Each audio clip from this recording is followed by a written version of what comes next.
Ore Valley, Arizona, the USA. Thank you very much.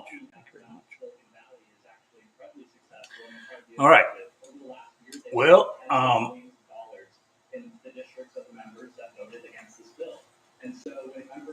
what we got is I always start off with my advocacy. Okay, I'm advocating for myself um, because I am in desperate need of getting my medical situation situated. Right, it's been going on for some time. I'm pushing it so that way I can get some support from whoever and wherever, aside from the Veterans Administration. Right. So it's important that I advocate for myself because um, it can go nowhere and nowhere fast. All right. I got to keep on my toes with it and make sure that I'm humming this song of, hey, I need help, and it's a serious situation. All right. And so to start it off with, I want to give you guys an example. I can sit here and explain to you guys what's going on with me. All right. But it's not going to mean anything because everyone wants to hear, the heroic reason why I'm in the position that I am. All right. They want, it's like entertainment. Right. So, without, the 007, I did this and that, and that's why I'm in this situation. Nobody cares. All right. But you got so many various situations with soldiers who go overseas to fight, or for whatever reason, they're in their service and get injured. And Um, it could be less heroic, more heroic.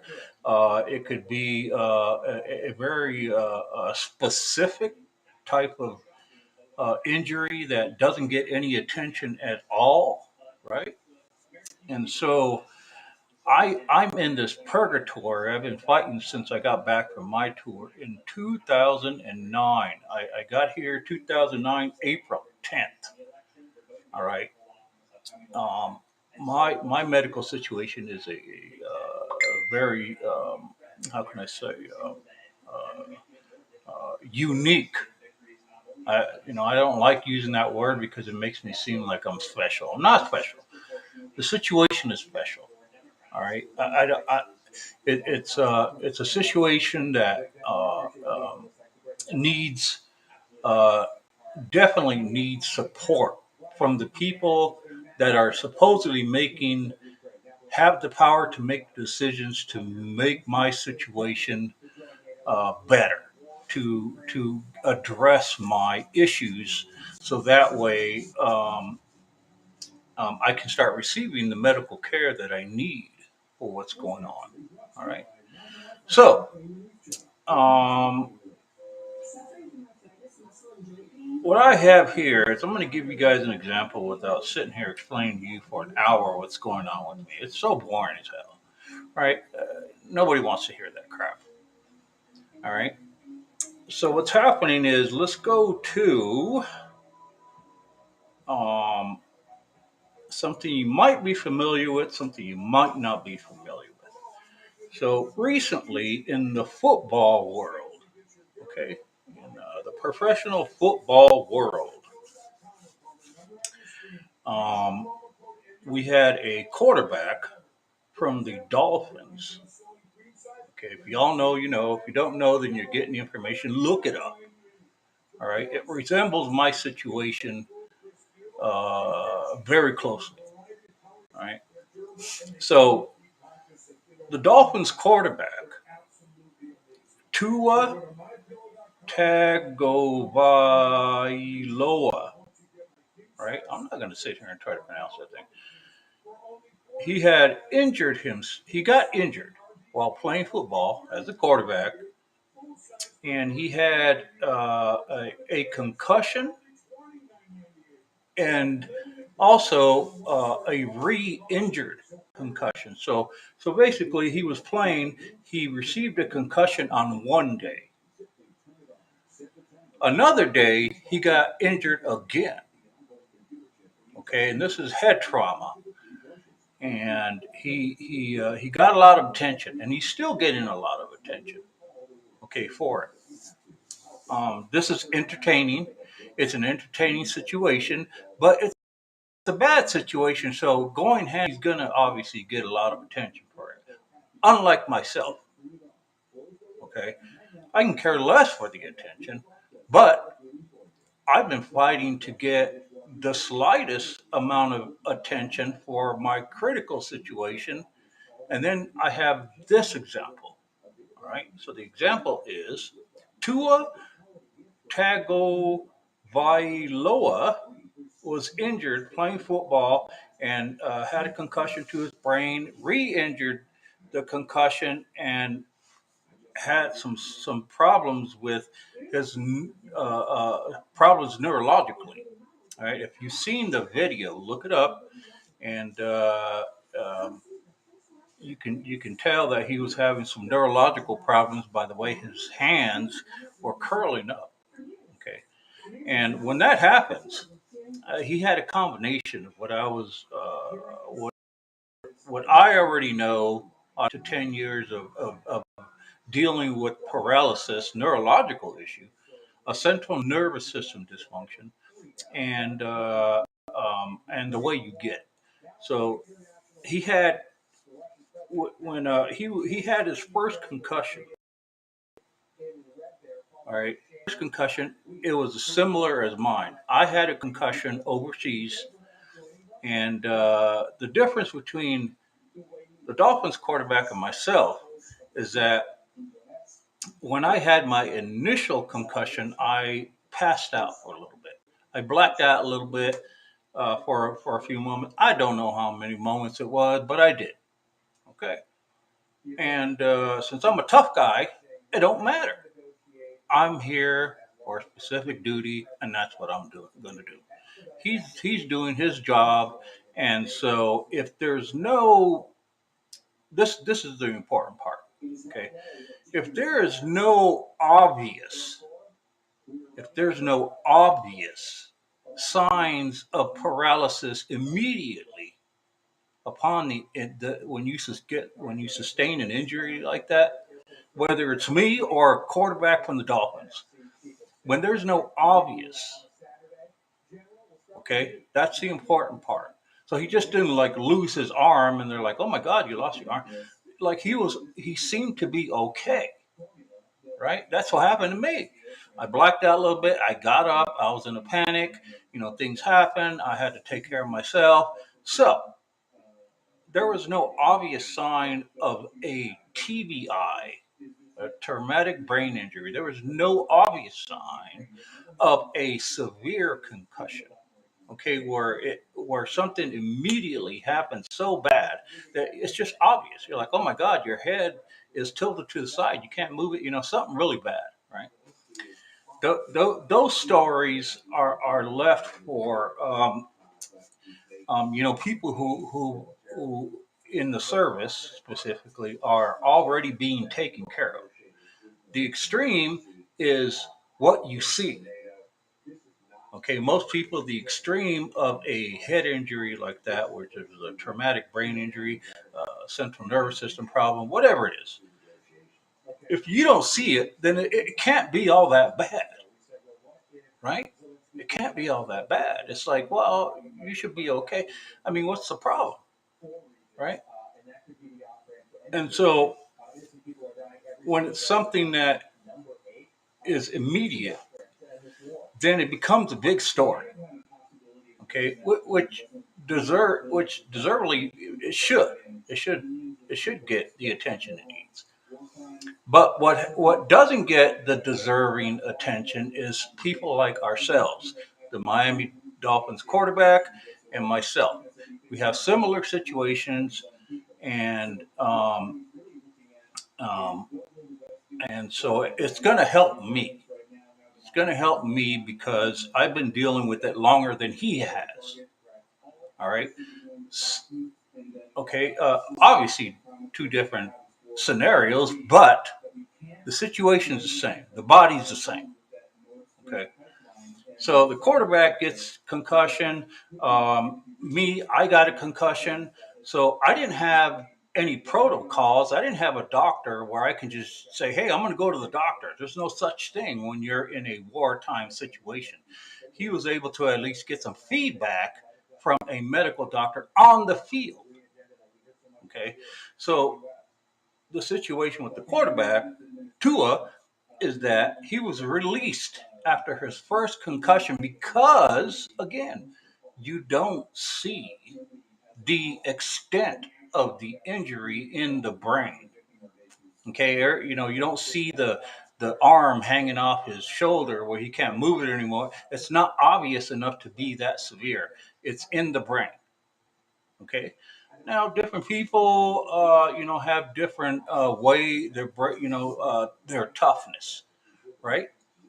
Depends on. You would think that a football player is tough all the way around. Well, they're not. You can see right there. The guy Tua got hit, and you're thinking that wasn't all that bad of a hit, but it was specific. It's like a perfect storm, and that's what happens with us, folks. Is that in general, in general, when you receive um, your first initial head trauma, okay, if it's not obvious that it's so bad that you're passed out, you can't breathe, you're unconscious, you're in a coma or whatever, then it's not gonna receive a the proper evaluation. All right, it's not, especially if you're a football player. If you're a soldier like myself, I couldn't get a proper evaluation in wartime as it was going on. Right, I have to evaluate myself. Okay, and so obviously the guy Tua was released, and then when he received his second injury, the first impact that he sustained, it's sort of like it was waiting. It was just waiting for something to happen again in order to just reach that next level of trauma, of visual trauma. Okay. It's sitting there thinking, well, if you get hit again, or you something, if you're working out and it has to be something that that irritates or aggravates the issue, the injury you sustained. And that's what's happening to me. So I had sustained an injury. I didn't have a proper evaluation. I couldn't get it, and then I had injured my head again shortly after that, a week or two, three. I don't remember what it was, but it was a short time, and that's when um, it it progressed um, into something more severe. Right? It still wasn't an obvious impression that you would see right away by somebody. When people think TBI, they think, "Oh my Lord, oh my God, what, look at the guy got a TBI. How terrible! He's lost his legs, he lost his arms, lost his face, whatever." You don't see it right away, okay? But the damage is severe because the brain has its way of operating and trying to take care of itself when you sustain an injury. That applies to everybody. You, me, football players, everybody. All right, and it's unique. It's not special. It's unique when it happens this way, like Tua and myself, because, um, like I said, um, the sustaining the head injury. isn't always an obvious process when it comes to um, getting it evaluated specifically and correctly the first time. Right? It's like you take a chance. You flip a coin and you think, yeah, and I'm sure the Tua, the Dolphins quarterback, was saying, yeah, I feel fine. And that's what I did. I felt just fine. I mean, I was hurting and, but, I felt fine. And here's another good part of why I relate to his situation and his situation relates to me is that he had a back injury. I had a back injury. The back injury, the was overshadowing the head trauma because the back injury was so bad in my case after I got hurt the second time that I didn't want to acknowledge anything except for the pain that was the worst, which was my back, and that's the same with this fella, right? I mean, if it's way down here on your back or somewhere on your back, you're not going to care about it being all the way up here. If it's overshadowing and it's a powerful pain that is addressed that you have to address, you're going to go first for the back. The most, the thing that hurts the most, you're going to address it. And so Tua is getting the attention he needs. All right, he's a football player. He's under insurance. He's everything's about the media. He's getting the attention for it. It's going to be addressed. So far, the information I'm getting, the latest information is that he's home.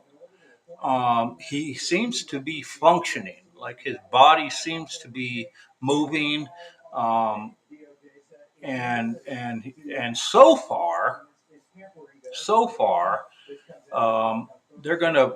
I'm sure they're gonna maintenance the injury to make sure that nothing else happens, right? Because when his hands started to curl up, I think he had a combination from what I know that when you get knocked out, you can see that some people's hands they go stiff, or they're up in the air, and it seems like, what are you, Frankenstein? It's like this. Your arms go up and they stiffen up, and you've seen that, right? People get knocked out. So he had a kind of a combination of, being a little dazed out, and then having the head trauma, right? They worked hand in hand. So um, he's probably going to have the same experience I'm going through. He just doesn't know it yet. Okay, but I do. So with something like that, when it affected his arms and the neurology, you can see it picked up on the injury. Um, it's the injury is just sitting there.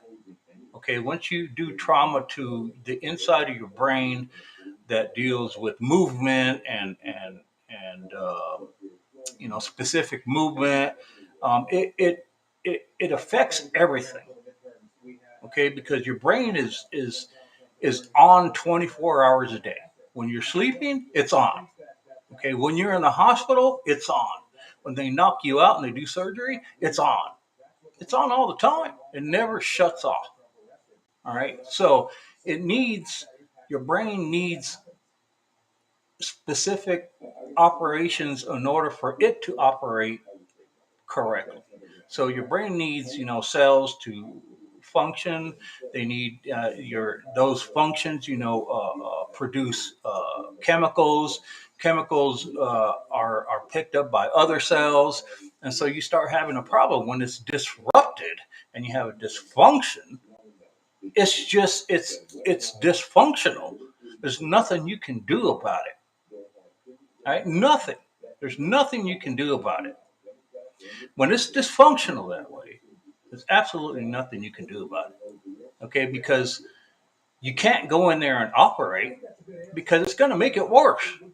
Who's to say if he decides to operate that going in there, the brain is going to say, well, hey, if I'm just sitting here injured and it's going to affect me to get re-injured the way the brain sees it, then it's going to be a terrible situation for him, and that's what happened to me. Okay, so I have head injury on the top, head injury on the side. Okay, sustaining the injury.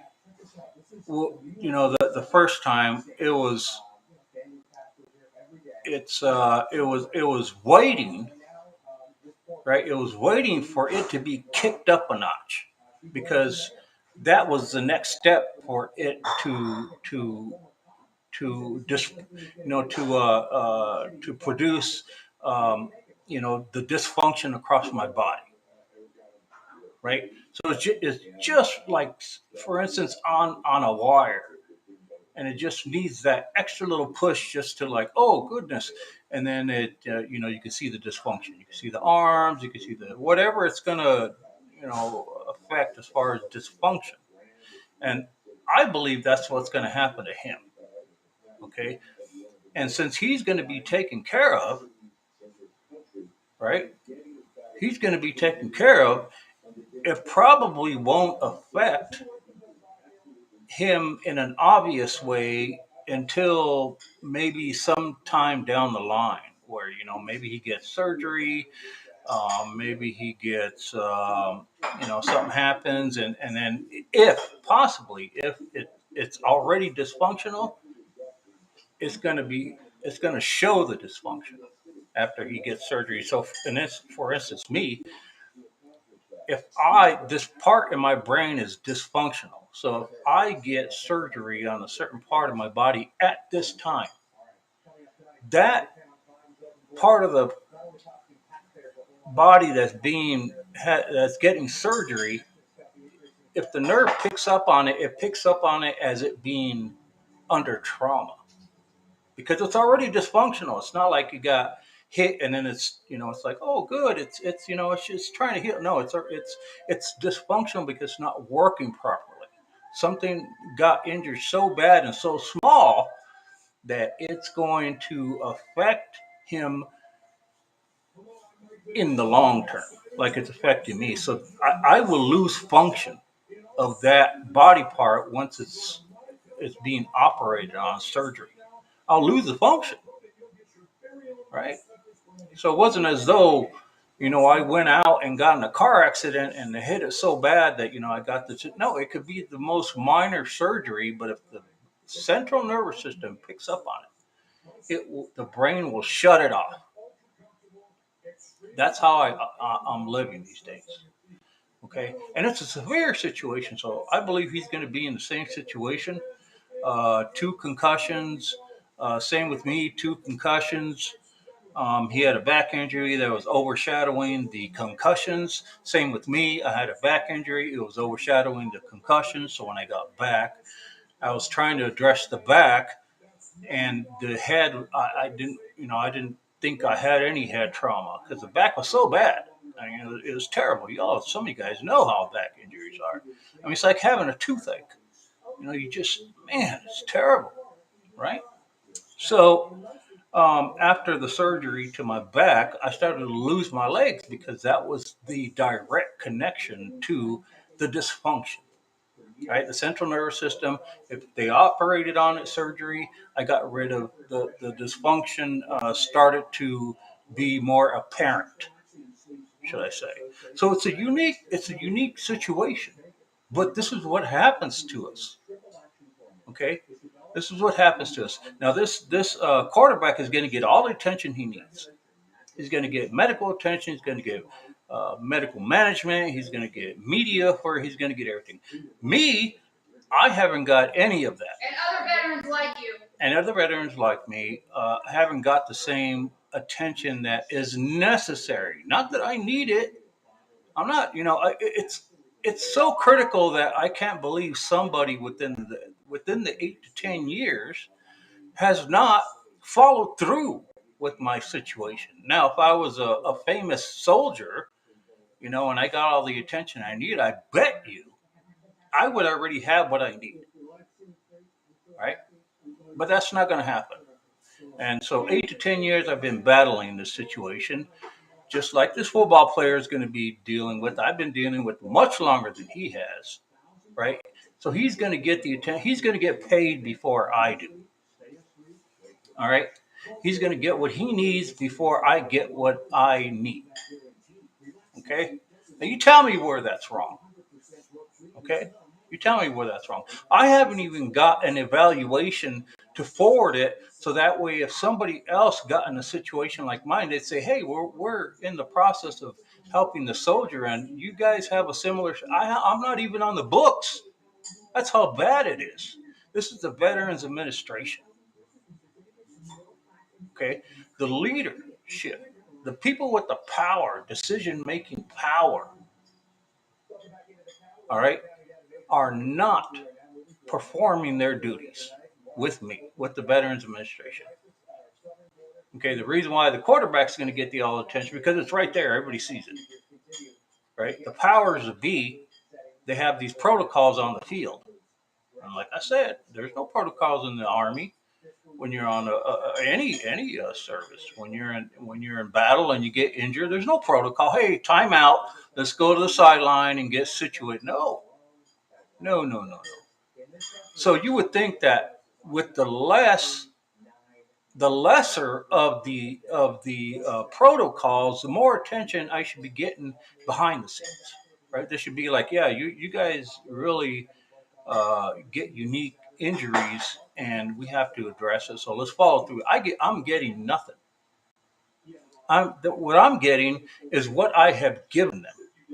So the VA at this point, the Veterans Administration, is thinking that they're addressing my issues because of what I have given them.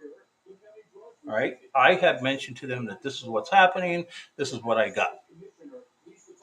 They got me in some programs that I have fought to get into because they don't know why I have what I have. That's a problem. That's a serious problem. Okay, you would think that they would apply while you're a combat soldier. You got these injuries. There's got to be more to following through with what you're talking about. Well, there's no follow through with me. So you know, it chaps my hide. It does. It chaps my hide when I see somebody like a quarterback get a similar injury, similar situation as mine, and he's going to beat me to it as far as getting the medical management he needs, getting anything, protocols, process, anything that's going to help him, he's going to get it. I haven't gotten a damn thing from it. Okay, so that's a serious problem, folks. Yeah, and I've been advocating for it. So it's not as though I've been sitting back on this couch thinking, why am I going through this and not doing anything about it? Absolutely no.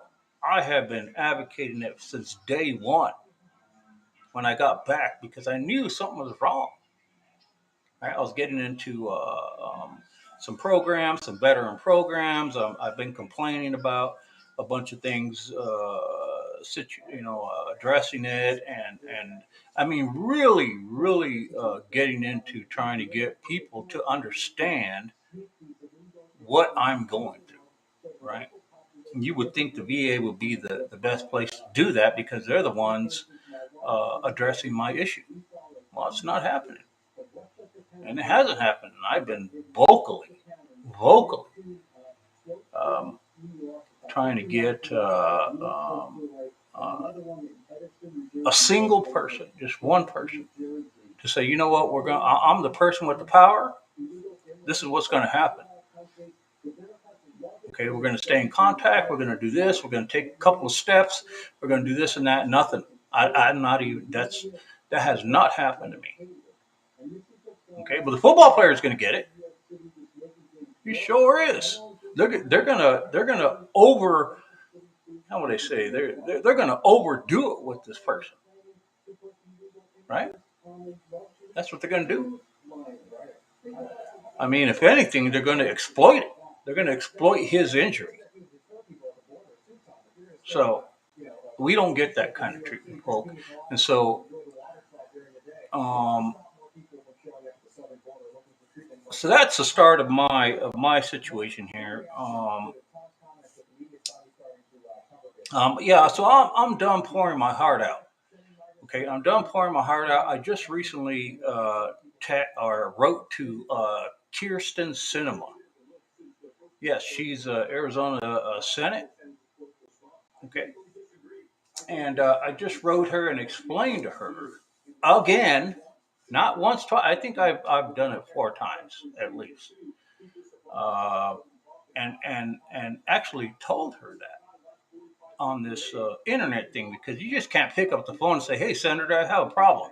You can't do that. Well, that doesn't work that way. So I did it, and they give me a general reply back. It's a they shoot it out, and yeah, thanks for contacting us, and we'll get through with and I understand you have a situation with the VA. We'll contact the VA and try to address it. And that all that doesn't work. I'm telling you right now. I know it doesn't work. All right, it doesn't work. So cinema has the power to forward my situation or look into my situation with people that are trying to help me and address it. She does. If let's say I had an attorney, she can call the attorney. They always come up with these people of power always come up with these limitations. Well, we can't contact your attorney. There's always a reason why they can't do something, right? And for me, that's like that. That's unheard of, right? Completely ignoring my case, right? That doesn't help me. It doesn't forward my case to somebody who's interested in saying, "Hey, this is a soldier. We need to look into what's going on." And that goes with a lot of veterans, right? A lot of veterans commit suicide because they feel like they're getting nowhere. Some veterans, they put themselves in bad situation. They lose their families. They do this. This happens to them, and they're in the worst situation because the powers don't follow through with addressing what the situation is, and that's what it is, folks. Right? So, after a while, you get tired of being a good veteran. You do. You get tired of being a good veteran, and you start having you want to be more um, um, how can I say forward with your case because you know that there's a problem, and so the powers are not executing their job description, should I say, their powers to help. I mean, it's a veteran, for Christ's sake, right? So I get thrown in the bucket of all the veterans that are complaining across our country, right? About, oh, I stubbed my toe from here to here. The less of the most minor complaints to the it could be the um, uh, to complaints that are questionable. There's a lot of veterans that are trying to scam the system. They complain about injuries. They try to find a loophole in how to get benefits through the military because that's how that's how the process works. If you can find a loophole, then you can receive benefits that you don't deserve. Okay, but if they give it to you, then that's their fault. And so I'm in that bucket. Okay, I'm always complaining about it. I don't even know who I write anymore. Cinema was the last one.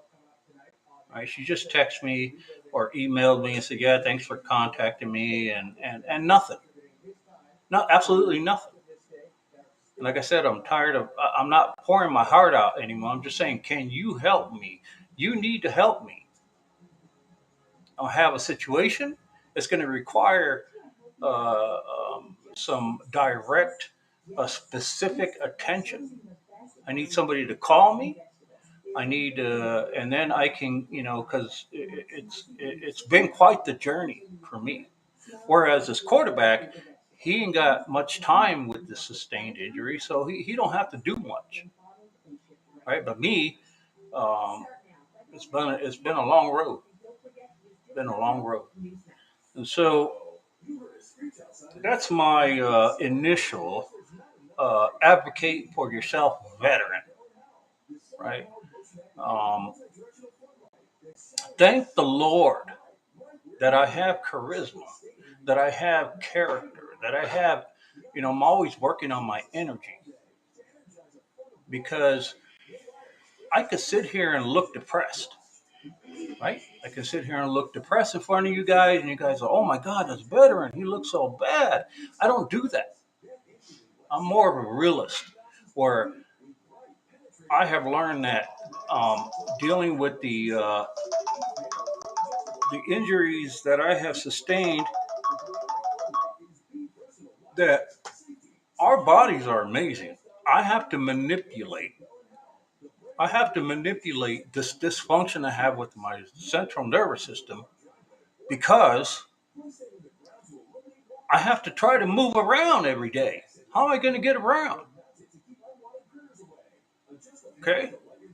I have to be worried about what's the next step that's going to attack me with my central nervous system dysfunction. While the VA doesn't give a shit. And what I mean by that, it's not a personal attack. This is policy procedure that I'm addressing with the VA. Where are the bosses? Where are the people up here? The supervisors, the medical and in charge medical uh, um, head honchos at the VA that can forward my case to the state, like to where I'm in Orville, well, Tucson, Arizona, so they can forward it to Phoenix and assign it to somebody that has the power to start really following through with it, right? But I haven't received any of that, folks, and I've been crying about it for years. And it's a long story. I don't have time to explain to you how I've been in and out in and out and through the VA, and why I'm in the situation I'm. I don't have time, and my time is running out. I don't know what's going to happen to me from day to day. I'm susceptible to a stroke. Am I just going to die? I'm on that verge, folks. I'm on that edge. This football player, he don't got to worry about anything, right? He ain't got to worry about it. But everybody's giving him the attention he needs. Oh my God! Oh my Lord! Oh my! How terrible! Oh my! It's like, oh, hold on.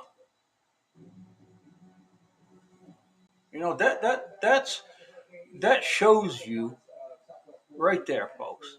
That shows you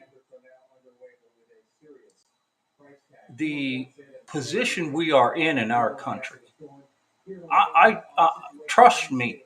I have been all over the airwaves trying to get attention for my situation. I did an ad for Martha McSally.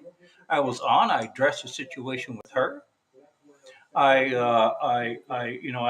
done some veteran organizations where I've addressed some of my issues, and I said, look, hey, and I don't have the access to get onto media anytime except for these podcasts now. I can't just call up whatever channel runs in your state and says, hey, I need to get on and address my issue and see if somebody can help me out with it. I don't have that power, right? But the football player does.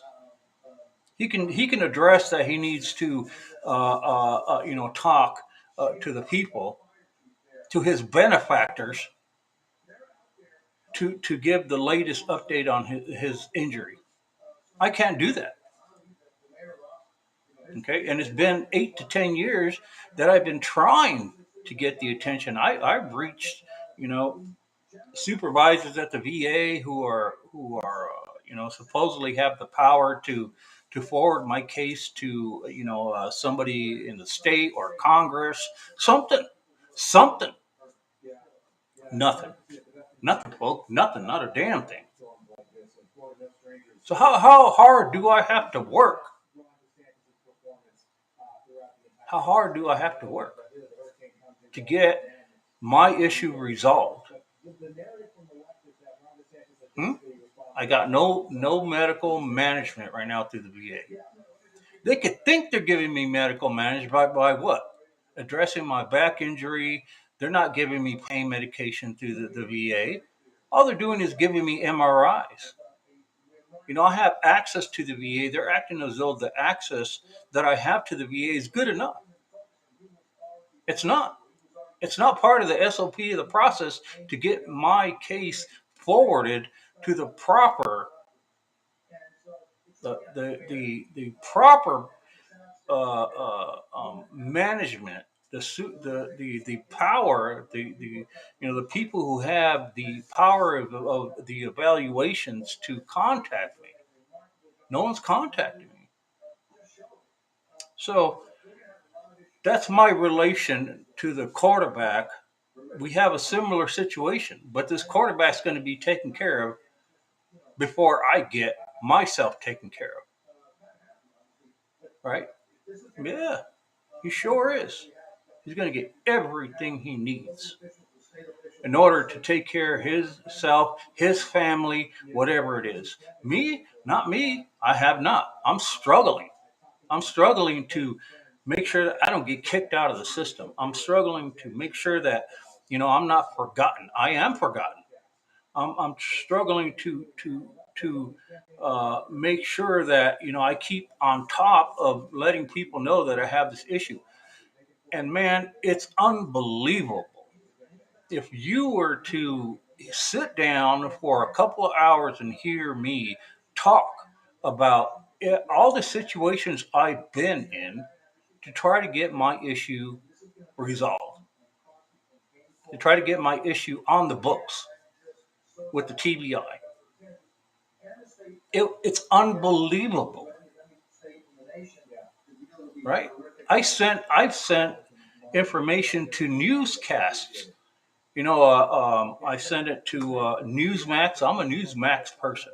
I sent it to Newsmax. I wrote this, this quick, you know, skinny on what's going on with me. Would you guys like to address it? Nothing. I did it twice. I did it to Fox News. I did it to. You would think that somebody would say, "Hey, we have a situation here. Maybe we ought to look into it." Not a damn thing. Nothing. Nobody. Christian Cinema. I've had more than a dozen people I've contacted in Washington. The Veterans Select Committee for Veterans Affairs. I contacted them. Yeah. Congress. I've contacted people in Congress. Senators. I've contacted senators. I don't know what else more to do but keep complaining. Right? So that's my advocacy in the beginning of this podcast. I have to do that every time so that way, I can refer to these podcasts. I just started these, but I can refer to them saying that if I had this learned about doing podcasts, when I first got injured, it would be hundreds and hundreds of podcasts that I would have gotten done, you know. So, um, poor leadership in both Democrat and Republicans. I don't care about the other people, independents and all that. They are some confused folks. I'm just worried about the power to be. The powers that be are Democrats and Republicans. I've reached out to both. Yeah, not one person, folks, not one. Okay, I've been lied to. I've been disrespected. I've been um, um, all sorts of, hurtful things that I've been through over the 8 to 10 years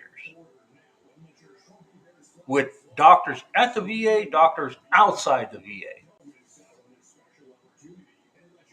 Yep, that's me. But a quarterback with the Dolphins is going to get addressed. He sure is. He's going to get addressed. He's going to get what he needs. I'm not. There's a problem there, people. There's a problem. All right. So, um, so what else is going on that I'd like to talk about? I want to talk about something else. All right. I'm just waiting for something I've been addressing with some people, and I want to see if it's going to work out for me. But like I said, I don't have. It's unbelievable. It's I just can't understand that my situation, the scenario of sustaining injury overseas in combat have not reached a point where it's so critical, which it is, that it would get the attention of somebody saying, man, that is a severe case and it needs to be forwarded to whoever can help, right? That's what it needs. I haven't got any of that. So there's obviously a problem with my case, and that's what I'm trying to address. There's a problem with my case. Okay, it's not just being ignored. Like yeah, and I've been playing this little game with the VA. Ignore. No, there's more to it, people. There's more to it. Okay, there's a problem in there, and I'm trying to address it now. Right? There's a problem with leadership. There's a problem with power of policy and procedure that the people have not applied to me, and it has to do with doctors, mostly doctors. Um, um, your policymakers at the VA and Congress. I blame them both, the Republican and the Democrats. I've called my people, my Republican brothers and sisters, some of the guys that lost it. They haven't done a damn thing for me. I blame them. Yeah. No one's called me back. Considering, oh, I stubbed my toe. Let me complain about it. No, hell no. This ain't no stubbed toe, folks. This is a serious dysfunctional central nervous system in my brain. Nobody knows what's going to go on because no one has done a proper evaluation. I don't understand. I'm an engineer, okay, and a combat engineer at that. I want shit done. There's no fooling around. No, I'm a realist. It's when it becomes more of a problem, that means the people that I'm dealing with are the problem. The policies and procedures are there, but no one's implementing the policies and procedures to help me. So it's people that are my problem. I thought I did my duty, and that I'm supposed to get the care I need. Right? This isn't your typical oh, he just has some injury and we can address, oh, yeah, don't worry. No, no, no. This is a progressive, dysfunctional central nervous system TBI that is getting worse. You know, I have to basically be extremely careful with what I do day by day. I can't walk. I fall, I do this, I do that, but I can't just be electing to get surgeries for something that comes up, like I have pancreatitis. I'm so lucky that that didn't go so bad for me, right? But the way they took care of that was very carefully at the VA, and thank them. When they do something right, I'm on it. When they do something wrong, I'm on it. So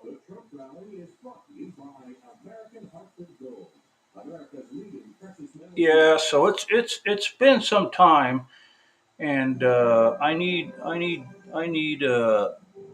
definitely need uh, these people who are responsible, these people who are supposed to be advocating for me in the Veterans Health Administration, in Congress, Senate, whatever it is. I need them to deploy power to help me figure out what's going on. Yeah, I don't need these people to call. I can do it myself. I don't need to complain and then have somebody call the VA and they slap the hand of these people and then it gets addressed. The people at the VA check this box saying yes, we called Mr. De Leon and now we covered the issue he was complaining about. Let's move on. That's what's been going on for 8 to 10 years with me, folks. That's what's been going on. Okay, and you can see that I got the dysfunction with my face. I pulled a tooth here, and it went bad. The nerve picked up on it, and now I have this dysfunction of it not functioning properly. It's like I had a stroke, right? Yeah, and so I've been dismissed. I mean, the word I think overall is dismissive. There's no protocol for somebody who gets my information and it has an alert on there. Central nervous system dysfunction. Please, please be extra careful with extensive surgeries, injury, re-injuries, anything that will harm me is not in my record, folks. So what I have to do every single time is advocate and call people. Like this dentist, I didn't know what the dentist was going to do at the time, but he just yanked the thing right out of my jaw. His nerve picked up on it, and it got rid of some function. I had that done with my hand too. They did surgery, the hand left. All sorts of things go on with me, folks. All sorts of stuff. So it's unreal the shit that I have to deal with, that I've been dealing with for 8 to 10 years. 8 to 10 years. Not a year, not 2 months, not 3 weeks. 8 to 10 years I've been dealing with it. Yeah. Nobody wants to touch it. It's a fraud case. They put me in the fraud bucket. They have. I've been disrespected by saying I have a mental issue. Well, I do have a mental issue, but it's not the type of mental issue they want me to have. They're saying that I can move and do all this functional stuff, that I'm faking all this. That's what they're saying. The VA, that's what the VA, and people outside the VA. Yeah, because they got to follow through with what the narrative is. Okay. So this is how things go bad. Things go bad with veterans because of situations like myself. And then they wonder why it goes bad, right? They wonder why. I got a good bead on my shoulders. I got a great bead on my shoulders.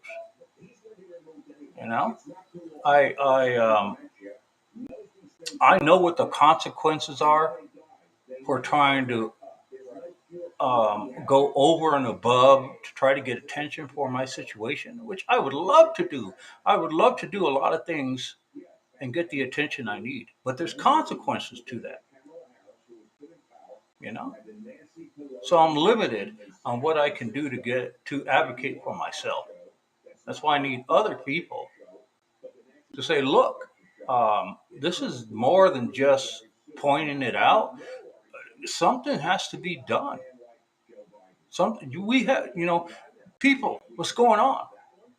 I don't understand whose job it is to address this soldier. Whose job is it? It's not the soldier's job, but the soldier has been dealing with an issue for 8 to 10 years. And now, you guys, the people with the power that aren't implementing their job descriptions, they created a monster. So I'm a monster now. I want accountability. Okay, I don't care who it is. Right? I want accountability.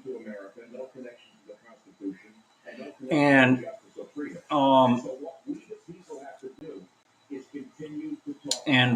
whoever it is that's going to help me, I want them to take action into making everyone else accountable. Right? It's hurt me within the 8 to 10 years. My injury, my central nervous system has gotten worse, but the VA won't know that because they're not addressing my medical issue. See? How would they know that? Well, that's neglect. That's medical neglect. Right? So I want some ass. Let's not get specific on, oh, well, no, there's no specific.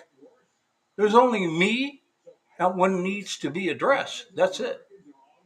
There's policies and procedures that are supposed to be helping me through the VA, and no one's implementing them to help me through the VA. All I'm getting is denials.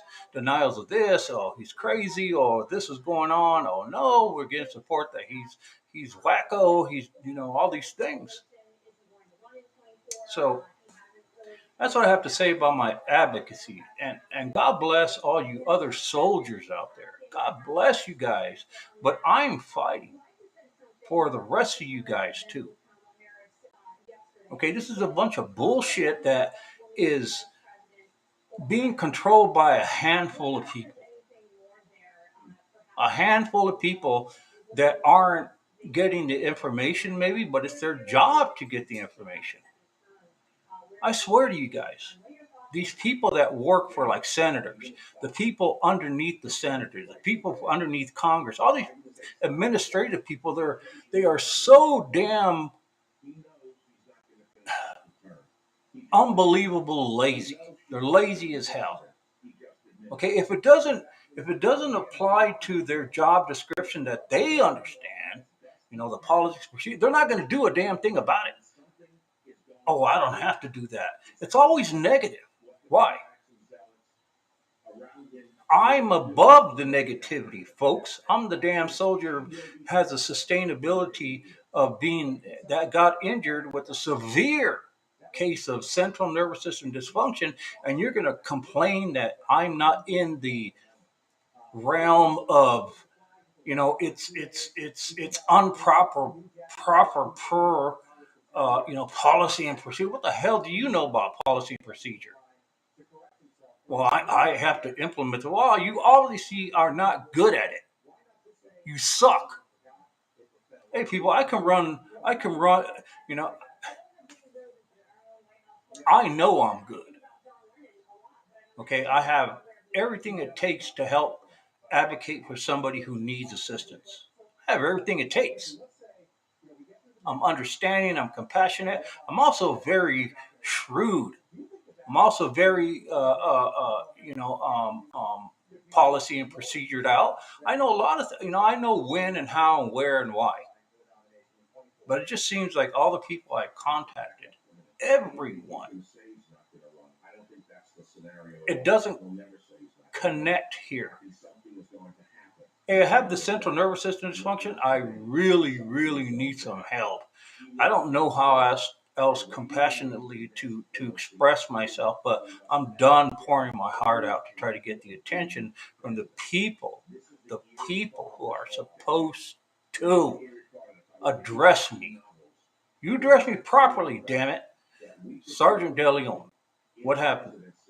Well, it's one hell of a story, sir. Why don't we just deal with what's at hand? Oh, okay, so you have the central nervous system dysfunction. Let's address it. Absolutely. What do we do? Well, it seems like this thing is severe. Yeah, it's a progressive issue that won't go away. It's going to kill me. Right? So, what was the story behind it? Okay, so the story was that I got this is how I got in here. Okay, and so the scenario is this. The scenario was this is what happened when I got back, and now this stuff happened, and that's why I'm in the situation I am. Okay.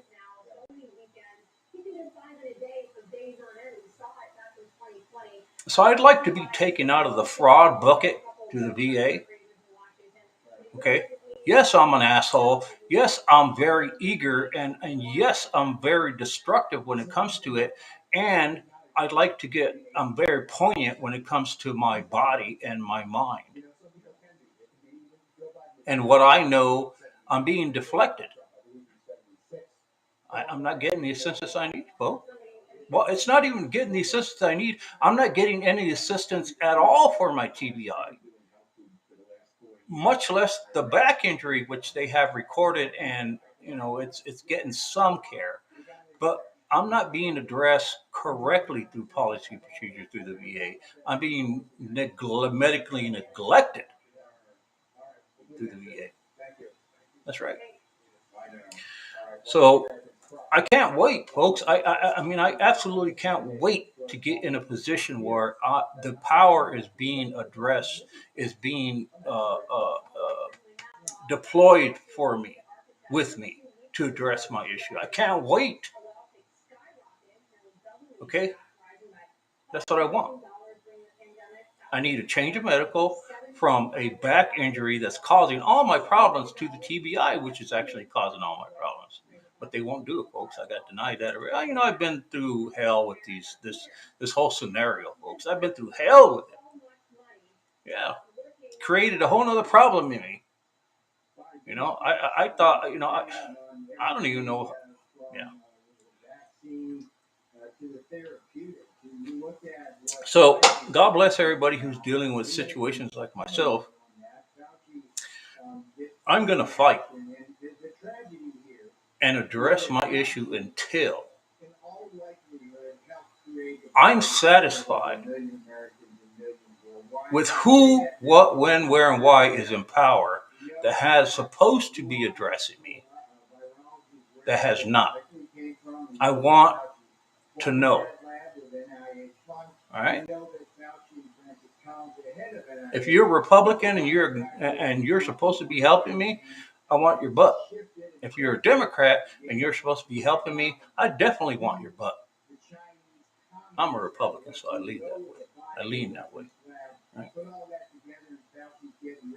If you're one of my brothers and sisters with no legs and arms, whatever, and you're in Congress or senator, and you're supposed to be helping me, I want your ass. That's right. I want it.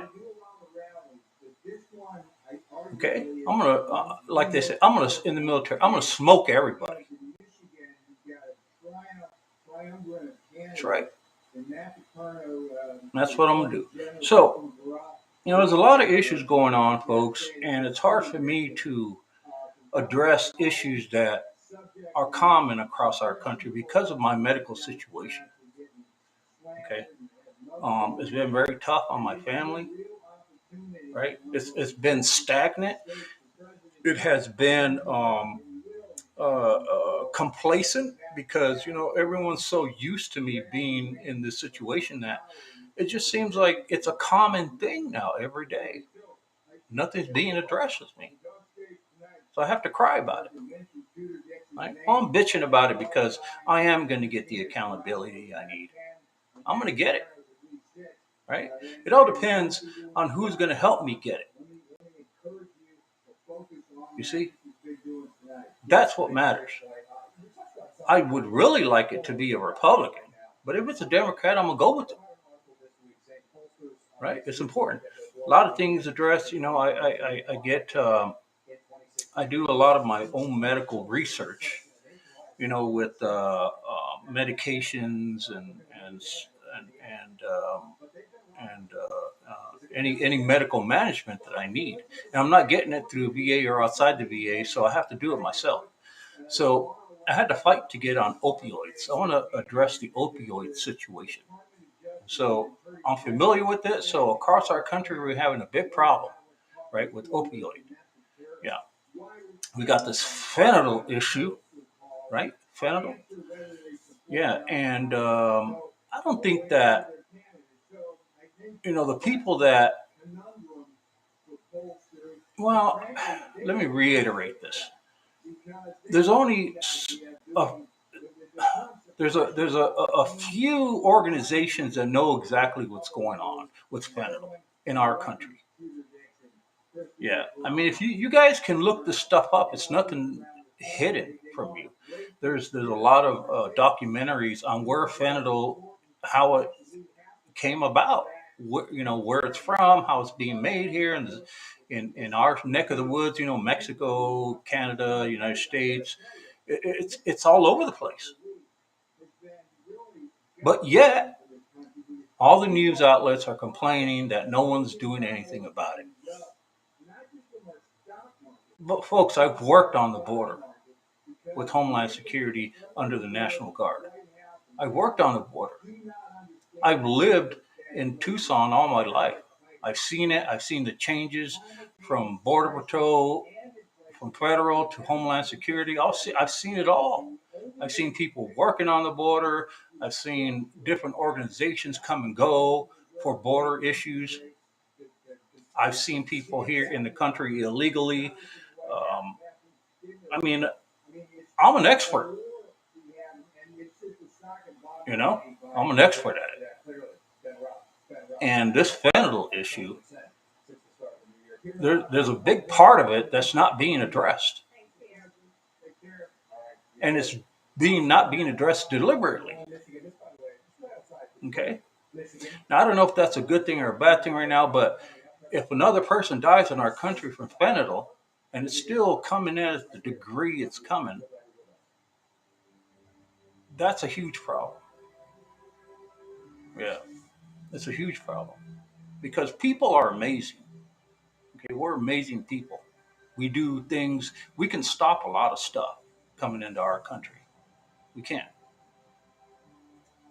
We sure can. We can do a lot of stuff to restrict things going in and out of our country. I've seen it. We could do it. It doesn't take manpower, a lot of manpower. It doesn't take, God's hand to come down and say, "You guys." It doesn't take any of that, folks. We already have the ability to do it. I don't know why it's not being done now, but I'm taking opioids, and this doesn't help people like myself who need opioids that have brain issues because most of the time,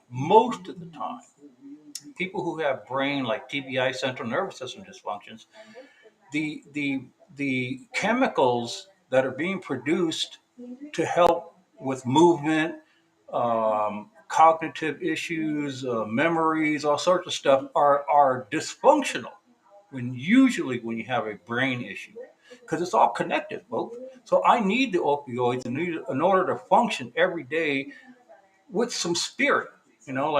Yes, it feels good. It feels good to be on opioids, right? With me, it fluctuates. Like sometimes I like, it makes me feel really good. Like, they say you get your little high. Well, I do. I get a little bit of high sometimes, not all times. I take 5 milligrams, and it's a low dose, and it really helps me function to have what I think is a normal day. Like I have to have motivation. My body hurts, and when I don't have it, My mind's foggy when I don't have it. My functions, I'm able to manipulate more function when I do have it. When I don't have it, I'm extremely, extremely tired. Okay, and there's a bunch of things that happen to me when I don't have it and when I do have it. And so when I do the research, I make sure that I do it properly. Why am I on it? Well, the VA doesn't know why I'm on it. The people I'm getting the medication from, it's not the VA. They don't know why I'm on it. I'm just going through the process of why I'm on it. But no one has done a proper evaluation to say, well, this guy really needs this kind of medication under the opioid crisis that's going on. It doesn't help me that I'm not properly evaluated to be taking opioids the way I'm intended to be taking it, and how it helps me more than just somebody with some aches and pains. It helps me with the chemical makeup in my mind that's being dysfunctioned at the time. So it helps me. That's the one thing we ran into that I didn't ask for.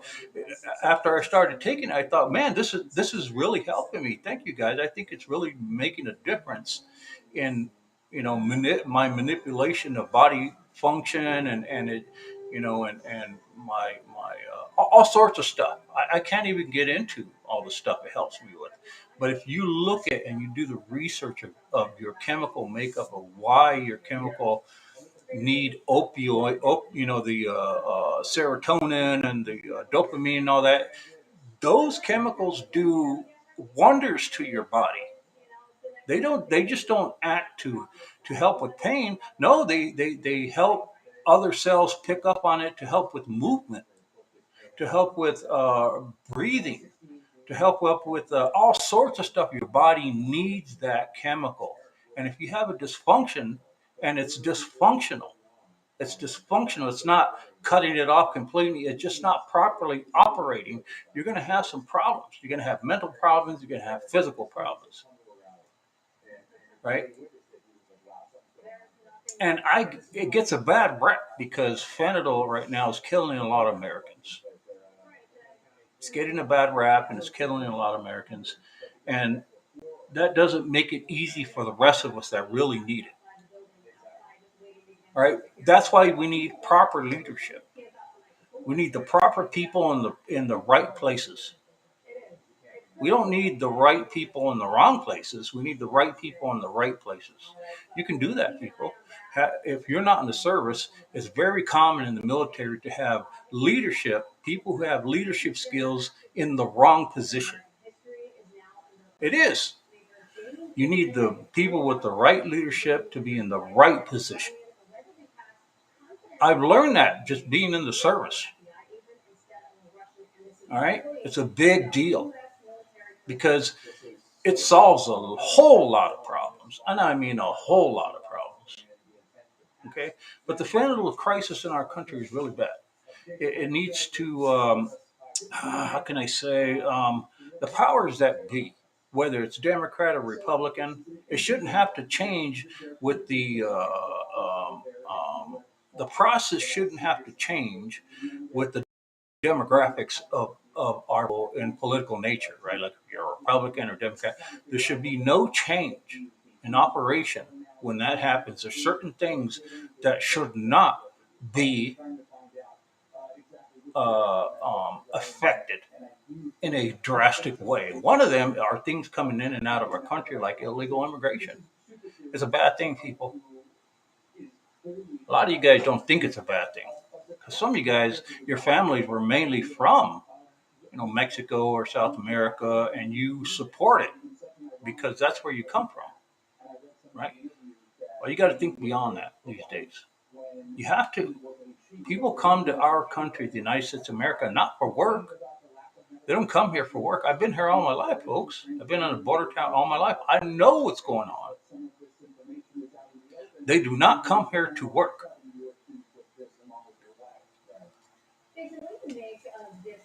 They have to work while they're here. Everyone has to work while we're here. But Most people who come to our country, most 95 to 98% of people who come to our country do not come to this country to work, to help the United States grow. They do not. They want to benefit of all the benefits that we have obtained when we first built this country. Yeah, security. They want security. How do you get that? You get that by going to the United States of America. You don't go to Africa. You don't go to Russia. You don't go to South Korea. You go to the United States of America to get security. That's right. Because we got all sorts of levels of security here in the United States. All sorts of levels. Right? It's embedded in the people of our country to have a sense of security. Other countries, they don't give a damn. I know it. So most people who are coming into our country, especially now under the Biden administration, they're here to benefit from our benefits. That's it. Okay. And so a lot of our first responders are being villainized. You know, they're you know, a lot of people think they're villains in our country. They do, and what's the reason for that? Why villa? You know, why make them out to be villains? Because you don't understand the sensitivity of security. You don't understand the freedom of security. You don't understand where freedom comes from, right? If you did, you wouldn't be out there rioting. You wouldn't be out there hurting people. You wouldn't be out there hurting police officers. You wouldn't. You would not, people. I know it,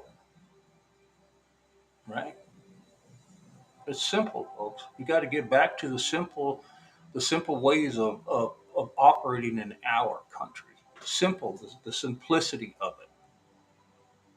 We do. You know, we're making it way too complicated to live in the United States of America, as though there's some justification for it. There's no justification for making it complicated. Freedom is a cure. Okay, it's a cure for a lot of things, but you have to keep it up. You have to support it. You have to back it up. You have to protect it.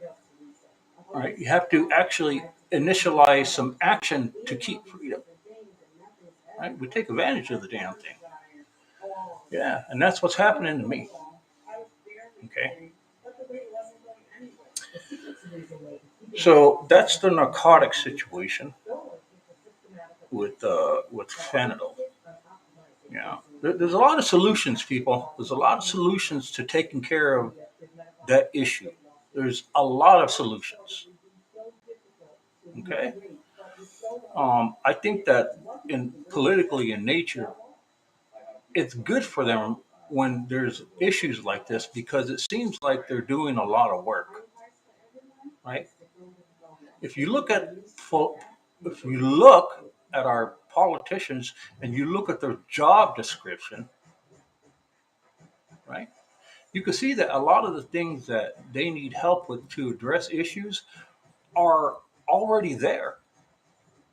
They don't need to create a situation to address an issue. It's there already for them, folks. It's there. It just needs to be implemented. It needs to be have action to it, right? That's what needs to get done. I know it does because I've been in this situation.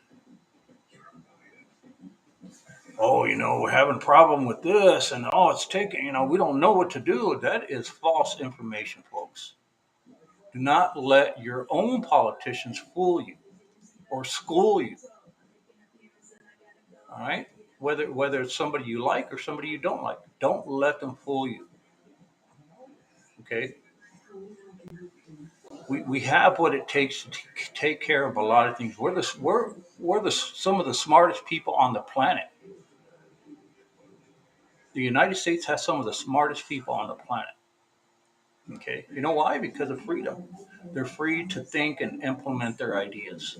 If you're in China, everybody thinks that these Chinese people are smart. That's full of shit. They're not. They are subject to their own policies and procedures to make them smart. They have to be smart because that's the way they operate in China. That's right.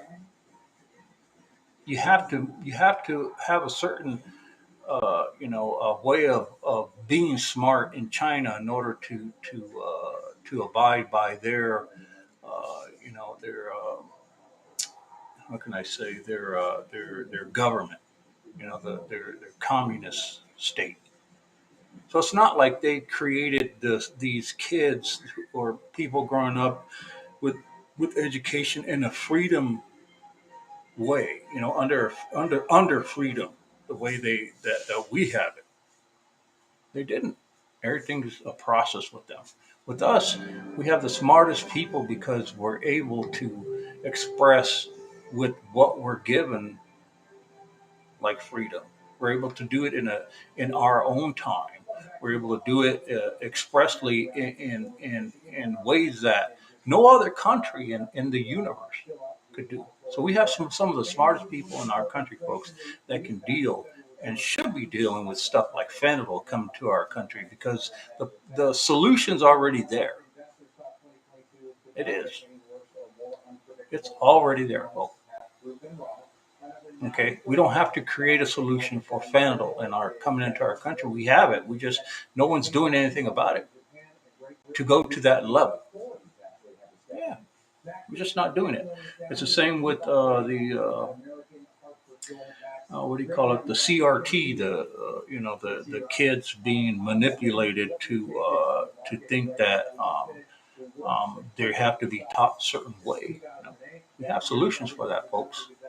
We just don't implement it because we don't have the proper leadership to do it.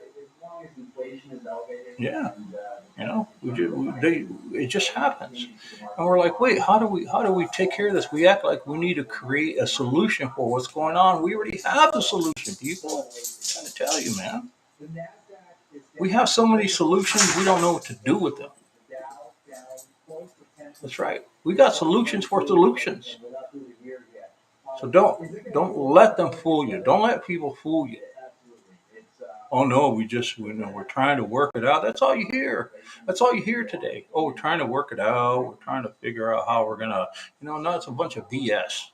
We already know how to deal with it, right? People are getting in the way of dealing with situation. If it were me and I had to be in charge of this country, you'd see some drastic changes immediately. I'd take care of those things so quick, man, you wouldn't even know what's going on. Okay, because I know better. Right? I don't care who has the power over there. I have to go through so many people in order to enact something. I'll take care of that problem. Okay? But what needs to be done is already there first, folks. And that goes with everything. Drugs, behavior. We have a big behavior problem in our country, right? We're letting people do whatever the hell they want to. A lot of crime happening. You've seen those stuff on TV. It's terrible. Right? Some of those things are really bad. And so that's a whole nother discussion. But I think I'm good with the podcast now. What do you guys think? Yeah, I'm going to express some more about my advocacy, my own advocacy to what's going on. But I got to,